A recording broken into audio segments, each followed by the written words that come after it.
मातीचा बंधारा फुटल्याने नुकसानग्रस्त भागाची आमदार महेंद्र शेठ थोरवे यांनी केली पाहणी.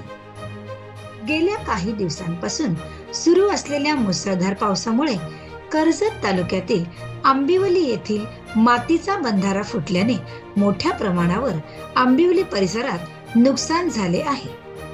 या नुकसानग्रस्त भागाला आमदार महेंद्र शेठ थोरवे यांनी प्रत्यक्ष भेट देत परिस्थितीची पाहणी केली. बंधारा फुटलेल्या ठिकाणाची पाहणी करत संबंधित अधिकाऱ्यांना तात्काळ उपाययोजना करण्यासाठी योग्य सूचना दिल्या.